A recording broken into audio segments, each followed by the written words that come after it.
армысыздар, каналыма тіркеліп лайк басып әңгімені соңына дейін тыңдаңыздар. Түстен кейінгі күннің шымылдықтан сығалап түскен сәулесінде шаң бөлшектері баяу қалықтап тұрды.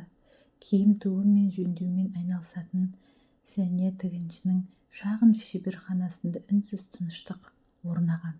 Қыз тігін машинасының алдында отырып жаңа үлгімен жұмыс істеп жатқан. Машинаның бір қалыпты ырғақты тықылы ғана естіледі. Бүгін келушілер өте аз. Мәтінді ателье иесі бір сәтке тоқтап терең дем алды. Содан кейін көптен бері серігі болып келе жатқан сүйікті тігін машинасын сипап қойды. Онымен жақын арада қоштасуына тура келетін секілді. Несиеге алынған жаңа керемет тігін машинасы шығынды әрең жапты. Пайда туралы ойлаудың өзі артық еді. Және бұл жайсыз, бірақ бұлтартпас шындықпен баяғыда амалсыз келісіп қойған. Сол сәтте есік үстіндегі қоңыраудың шиқылдаған үні шығып, оның назарын аударды. Ательеге жас әрі көз тартатын келбетті әйел кірді. Сандуғаш оның қандай керемет стильді көрінетін еріксіз байқады. Және мұндай сәнді адамның өзінің қарапайым көзге аса түсе бермейтіндігін ательесіне қайдан тап болғанына таң қалды. «Тігіс қысқарасыз ба?» деп сұрады қонақ қоймаға ұқсайтын шағын бөлмені шолып. «Иә, әрине» деп басын изеді сандуғаш. «1-2 сантиметрге қысқартып берсеңіз», деді сәнді әйел оралған киімін үстелге қоя отырып. «Шамамен 15 минуттай уақыт алады», деді сандуғаш қағазды ашып, төменгі жағы қайырылып инемен бекітілген ерлер шалбарын қарап шыққан соң. «Ұзағырақ созбасаңыз, мен асығып тұрмын», деді клиент тігіншіге көз салмастан. Дабырлаған қоңырау үнінің арасына сыртқа шығып кетті. «Зұғфар, жаным-ау, сен елестете алмайсың. Мен қазір қайдамын?» деді клиентка біреуге телефонмен сөйлесіп. Мына түрі кеткен тесіктей жерге келіп, әлде бір оқу жоқ бозбаланың шалбарын қысқартуға мәжбүрмін. Мейірімді анашының рөлін ойнау керек қой. Әйелдің өз ательесін сонша кемсітсе сөйлегенін естігенде сандуғаштың жүзі ду етіп қызарып кетті. Бірақ ол ренжін ішіне жұтты. Мұндай адамдармен айтысып не табасың? Бір дауыс көтерсең тапсырыстан айырыласың. Тігінші шалбардың балағын тіпті ашулы екпінмен жылдам тіге бастайды. Есіктің сыртында тұрып клиент әлі де телефонмен сөйлесіп жатты. «Ой, қойшы, әрине, оны сүймеймін». Әйел кенет біртүрлі жағымсыз күліп жіберді. «Ана сорлы балақайдың өзіне жаны ашиды екен. Маған ғашық болған ақымақ ит тақуалық күшік секілді. Қайда барсам соңымнан қалмайды. Романтика керек оған. Үнемі махаббат туралы күбірлейді, тықыр еткізеді. Бәлкім, ұту үшін неге шыдамайсың? Дұрыс па?» Әйел сәл кідірді, тыңдап тұрды да сөзін жалғастырды. «Ой, Зұғфар, қойсаңшы, оны еркекпен салыстырып тұрсың ба? Ол әлі жасық. Сен нағыз азаматсың». Әйел енді еркелей күлді. «Ай, Зұғфаршым-ай, тентек, қойшы, қызғаншақпын түртпейтіндей. Әрине, мен сенікімін». Бұл сөздерді еріксіз естіген сандуғашты жайсыздық биледі. Алданған аңғал жігітке ол бірден жаны ашып кетті. Мына қатыгез әйелдің қармағына түскеніне, саған сонша сенетін адамды осылай менсінбеу, қорлау қандай жиіркенішті. Бірақ бұл әлі бәрі емес еді. Клиент үнін төмендетіп сыбырлай сөйледі. «Мен саған айтқанмын ғой, мақсатым мына сәбилік аңқаумен жалған неке, ұзағы жоқ. Ертең құдалық, сосын отбасына кіріп, олардың ақшасымен байланысына жол ашамын. Ал менің амбициямды білесің, екінші рөлде ұзақ отырмаймын. Оның әкесі өмір бойы құрып жүрген бизнесі менікі болады». Әйел жыртқыш сияқты күлім етті. «Ал бас орынбасарым кім болатынын болжа». «Ай, Зұғфаршым, ақылды еркектерді ұнатамын». Сандуғаш жұтынды. Өзі дәл осы күндерді ательесін жоғалту алдында тұрғандықтан оның сөздері жүрегін күйдіріп өтті. Өз ісінен айырылу қандай ауыр екенін ол жақсы білетін. Егер біреу оның еңбегін, арманын дәл осылай тартып алса сандуғаш бұған төзе алмас еді. Осы ой қыздың қолын еріксіз әрекетке итермеледі. Ол квитанциялардың арасынан бір парақты жұлып алып, соның шетіндегі кішкентай бөлігіне батыл жазды. Сіздің қалыңдығыңыз өзін басқа адам етіп көрсетеді, оған сенбеңіз. Содан соң ол жіңішке мата қиындысын алып шалбардың ішкі қалтасына астарына кішкентай жамау тікті де жазуды соның астына сырғытып кіргізіп бірнеше тігіспен бекітті. Тігуді де дәл аяқтағанда есік ашылып клиент кірді. Мына қуысың не сұмдық өзі, дайын ба, деді ол шыдамсыздана. Қанша төлеймін? Міне дайын, деді сандуғаш көзін төмен салып. Әйел ақысын төлеп ательеден шығып кетті. Сандуғаш терең дем алды. Адам деген не боп кеткен? Мен қолдан келгенін жасадым, енді тек тағдыр шешеді. Келесі күні ательеге мүлде адам келмей сандуғаш терезеге телміріп отырды. Ойыннан жалға алу ақысын төлеу, кредит, салықтар бәрі арылмады. Мүмкін айдың соңында ательені жауып тастаған жөн бе? Осы кезде есік сығыр етіп ашылды. Ішке жас жігіт кірді. Стильді киінген, әдемі талғампаз, сыншыл көзқарасы бар сұлу сері жігіт. Бірақ қазір оның жүзі ашу мен абыржудың қосындысы. Кешіріңіз, мына арсыз жаланы жазып шалбарыма қыстырып жіберген сіз бе, деді ол амандаспай. Сандуғаш селк етті. Кеше істеген ісін мүлде ұмытқан еді. Әрине ол шындықтың ашылғанын қалаған, бірақ мұндай айыппен біреуге келер деп ойламаған. Шалбарға қатысты шағым бар ма деп басқа ештеңе ойлай алмай сұрап жіберді. Бұл сөз жігіттің ашуына одан әрі қоздырып жіберді. Шалбардың қатысы не? Неге менің қалыңдығым туралы жаман нәрсе жаздыңыз? Сандуғаш енді жасырынудың мәні жоқ екенін түсінді. Мен тек естігенімді жаздым. Шалбардың әкелген қыз сіз туралы өте жағымсыз айтты, деді ол. Абайлап жігіттің екпіні басылды. Ол жақтағы орындыққа отыра кетті. Нақты не деді ол әлде қайда тынышталып. Сандуғаш та қарсы сұрақ қойды. Ал сіз мені қайдан таптыңыз? Мен еш байланыс қалдырмадым ғой. Жігіт жыртық квитанцияны көрсетті. Оның шетінде ательенің мекен-жайы тұр екен. Өзіңіз бердіңіз, деді жігіт әлсіз күліп. Жасырынудың мәні жоқ еді. Сандуғаш әйелдің зұғфармен болған бүкіл дөрекі әңгімесін басынан аяғына дейін айтып берді. Жігіт бірте-бірте бозарып кетті. Сөз аяқталған соң ұзақ үнсіз отырды. Сенбеймін, деді ақыры. Бірақ көзінде күмән пайда болды. Жанерке ондайға бармайды, бұл жала. Сандуғаш не істерін білмей тұрған кезде оның көзі есіктің үстіндегі шағын камераға түсті.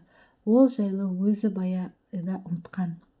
Қараңызшы, камера, жазба бар болу керек, деді ол. Екі ноутбукты ашып файлды тапты. Экранда кеше әйелдің есіктің жанында телефонмен сөйлесуі, оның күлкісі бәрі анық естілді. Жігіттің жүзі сынып түсті. Атыңыз кім? Деді ол сыбырлап. Сандуғаш, деді қыз. Мен заңғар, деді жігіт. Сосын ол кенет түрегелді. Бүгін бәрі бүгін болады. Әкем ресторанда қабылдау ұйымдастырған. Достары, инвесторлар, серіктестері болады. Сол жерде құдалықты жариялайды. Жанерке өзі талап етті. Жігіт бөлмеде ары-бері жүрді. Ол әкемнің беделі арқылы өзіне жол ашқысы келген екен. Соңғы нүктесі бүгінгі кеш. Жігіт кенет сандуғашқа жалтақтап қарады. Маған көмектесіңізші. Тек сіз шындықты білесіз, және бейнежазбада да сізде. Мен не істей аламын, деді сандуғаш абдырап. Жазбаны алып әкеңізге көрсетіңіз. Жоқ, бұл жеткіліксіз. Бейнежазбада әйелі тек сыртта тұр. Ақыр бұл басқа әйел дауысты өңдеп қойған деп айта салады. Маған тірі куә керек. Сіз сол дауыс соған тиесілі екенін растайсыз. Сандуғаш үнсіз қалды. Бай отбасы, үлкен дау, өзін араластыру қауіп. Бірақ көз қиығы жаңа тігін машинасына, жалға алуға, қарызға ауыр жағдайына түсті. Оның арманы осы ателье. Жақсы заңғар, көмектесемін, деді ол ақырын. Бірақ жағдайым өте қиын. Ательем жабылудың алдында. Мен көмектесемін, бірақ тек ісімді құтқаратын сыйақыға келісеміз деді. Әрине, мен сізге қарыздармын деді Заңғар қуанып. Жоспарды талқылаған соң Сандуғаш қалың перденің ар жағындағы шағын гардеробқа кірді. Міне, сіздің мәтініңіз толықтай Ол киімін ауыстырды. Енді бойжеткен айна алдында өзі әлемнен жасырып тіккен ең әдемі, ең ерекше көйлегінен тұр еді. Мата толқып төгіліп, көйлектің сызықтары оның нәзік мүсінінен ерекше көрсетіп тұр. Бұл көйлекте ол өзін қарызға батқан шаршаған тігіншек емес, кербез сұлудай сезінді. Ол өзінің туындысымен мақтанды. Айсұлу сыртқа шыққанда Сандуғаш сыртқа шыққанда Заңғар шынымен де тілінен айырылып қалады. Көзі таңдасып үлкейеді. Бұл керемет деп демін ішіне тартып айтты ол. Мұндай сәнді көйлек қайдан? Әрине, бұл өте қымбат шығар. Сырттай қарағанда сіздің шағын ательеңізге мұндай салтанатты киім күту қиын. Сандуғаш абыроймен жымиды. Бұл көйлек менің өз қолымнан шыққан, деді ол. Ол жас байдың жақ сүйегі қалай түсіп кеткенін тамашалап бір сәт рахаттанды, сосын түсіндірді. Тапсырыстар аз болған кезде өзімнің авторлық көйлектерімді ойлап шығарамын. Бір күні өз коллекцияммен әйгілі сән үлгілерінің подиумына шығуды армандаймын. Қазір әрине оған уақыт жоқ, кездер қиын, бірақ соған қарамастан арман үшін тиындап жинап, болашақ коллекциямды құрастырып жатырмын. Заңғар сән жайында жақсы түсінетін, сондықтан қатты қызықты. Ол Сандуғаштан дайын жұмыстарын көрсетуін сұрады. Сандуғаш оны мақтанышпен гардероб бөлмесіне апарды. Тұтқаларда қаппен жабылған әсем көйлектерді ілулі тұр еді. Заңғар Сандуғаштың талантына риза болды. Енді ол қызға мүлде басқаша қарай бастады. Сандуғаш, сіз менің таңғалдырдыңыз. Осындай дарынды шебердің осындай жұмыс істеп жүргені ойыма келмеген, деді ол. Сол кеште бай адамдарға арналған мейрамханада жартылай ресми, жартылай іскерлік қабылдау басталып кеткен еді. Залда үндердің бәсін гуілі, бокалдардың сылдыры және қымбат киімдердің жарқылап болып тұр. Зал администраторы олардан бос үстелге жайғастырды. Заңғар Сандуғашты сонда қалдырып, орталық үстелге отырған әкесіне қарай беттеді. Бір сәтте Заңғардың әкесі, еңселі де беделді ер адам, микрофон алып залдағы сөйлесулерді бөліп, байсалды да қатқыл үнмен: құрметті достар, серіктестер деп бастады. Бүгін біз ортақ жобаларымыздың талқылауға жиналдық. Бірақ сонымен қатар менде маңызды жаңалық. Оны сіздерге ұлым хабарлайды. Заңғар Жанерке, сахнаға шығыңыздар, деді. Ол біраз кідіріп залды көзбен шолып өтті. Сонымен бірге мына керемет болашағы зор жас ханымға назар аударыңыздар. Жақында ол танымал болады, деп қошеметпен ишарат жасады. Жанерке жылтыраған шәйнектей жарқырап сахнаға бет алды. Заңғар оны соңынан ілесті. Жігітінің қасында тұрып, Жанерке микрофонды қолына алды. Мен сондай бақыттымын, Заңғаржан. Ол бәріне келісті, деп салтанатты жымиды. Сол қолын ұсынды. Заңғардың қолында кішкентай қобдиша жылт ете қалды. Бірақ ол асықпады. Тезірек, деп Жанерке шыдамсыздана қыстай бастады. Таға сал, деп бұйырды. Әдеттегі жуас Заңғар кенет қасарысты. Тоқтай тұр, Жанерке, деп шашын сілкіді ол.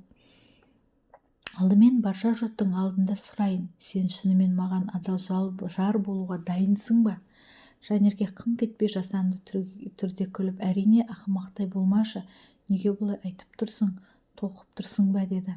Жоқ, толқып тұрған жоқпын, деді Заңғар. Бірақ сенің адалдығыңа күмәнім бар. Жанеркенің жүзі сұрланып кетті. Заңғар, не сандырақтап тұрсың, деді ол ашуланып. Біз бір-бірімізді сүйеміз ғой. Ал менің ойымша сен мүлде басқа біреуді жақсы көресің. Оған дәлел болатын адам бар, деді Заңғар Сандуғашты нұсқап. Жанерке көзін сығырайтып қарады. Мен бұл әйелді бірінші рет көруім. Оның үстіне өз қолымен тіккен күлкілі көйлегі де жараспайды.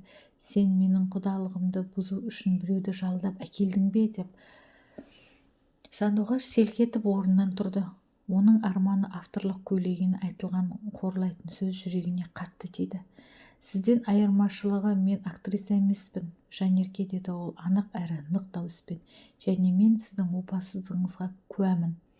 Заңғар да ишаратпен әкімдерді шақырды. Экранда ательенің видеосы пайда болды. Жанеркенің мысқылдаты толы дауысы жаңғырды. Ол маған ес-түссіз ғашық, әкесінің бизнесі жақында менікі болады, ал басты сүйіктім кім болады деп ойлайсың? Жанболат: әрине, мен сенікімін. Зал тып-тыныш боп қалды. Бозарған Жанерке соңына дейін тыңдап тұрғысы келмей, ол микрофонды жерге лақтырып ызамен сандуғашқа қарай бет алды. Сен құрыған тігінші. Бірақ Заңғар оның қолынан қағып жіберді. Оған жолама, Жанерке, деп зілді даусымен тоқтатты. Жанеркенің күш-қуаты басылып, залдағы адамдардың оның әрекетіне жиіркене қарап отырғанын түсінді. Ол намысы тапталып, бетін жауып, жылап сыртқа қашып кетті. Ернардың әкесі бірінші болып есін жиып: құрметті меймандар, деді микрофонмен, мына алаяққа назар аударыңыздар. Енді еш қайсыңыз онымен іс жасамаймыз деп үміттенемін. Айтылған сөз, атылған оқ, деді ол аз-кем үзіліс жасап, сөзін Ернарға қарай жалғап. Мен сенімен мақтанамын, балам. Сен отбасылық кәсіпке жанашырлық танытып, дер кезінде әйелді әшкереледің. Осы сәтті пайдаланып Заңғар да сөз салды. Шындық бір адал қыздың арқасында ашылды. Ол бәріне куәлік етіп, тек мені емес, отбасымыздың абыройын да сақтап қалды, деді ол. Ол бір сәтте күдіріп ұялып тұрған сандуғашты жарық шеңберіне жетеледі. Сандуғаш ерекше талантты киім дизайнері. Қарап тұрған көйлекті өзі ойлап тауып өзі тіккен. Қараңызшы, қандай нәзік, қандай керемет жұмыс. Заңғардың әкесінің достары сандуғаштың үстіндегі әсем төгілген көйлекті қызыға тамашалады. Осы кезде сән әлеміне қатысты бар беделді адамдардың бірі алға шықты. Кешіріңіз, Сандуғаш ханым, деді ол.